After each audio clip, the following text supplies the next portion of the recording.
matang. Kau nak buat finger? Alamak, macam kenal. Ya bang, Abang, apa best seller kat sini bang? Best seller. Paling jahat sekali. Mana jalan ni? Kau makan manis? Makan. Pedas-pedas? Pedas tak ada. Pedas mak. Pedas tak ada. Ada pedas ke bang? Dia tak ada, dia pedas tak ada. Oh, tak Kau ada. nak best seller? Best seller. Okey. Sini. Kenapa? Sini. IKEA tu. Kunafa KitKat 1, Okey. Bueno 1. Kau tahu orang? Saya datang 3 orang. 3 orang. Jadi kau nak keluar yang best seller Best seller lah, paling best Sekarang seller. ni kau pergi duduk dulu. Okey. Duduk. Kunafa milk coklat. White coklat. Sini. Kejap lagi.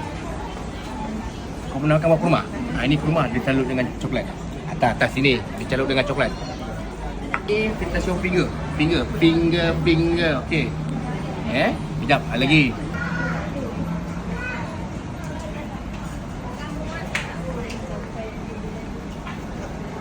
Jangan marah. Oreo, KitKat, ice cream, Belgium coklat. Okey. Kau kata datang 3 orang, mana lagi 2 orang? Abang lah lagi orang.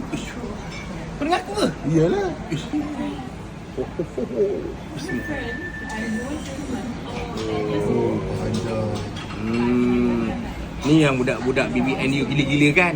Budak-budak baru nak up. Ni diorang gila kan. Ini diorang cakap jahat kat sini. Tapi dia tak pedas Kalau tu yang boleh sampai JB lah. Bukit Bintang sampai KTC. Bismillah. Potong kaki weh. Manis. Dia pakai sarang abah-abah ni. Nampak? Ke oreng-orengan. Bismillahirrahmanirrahim. Manis. Potong kaki. Bila sedap. Dek, apa perasaan kau dek? Perasaan dah sini. Oh, sedap. Ha?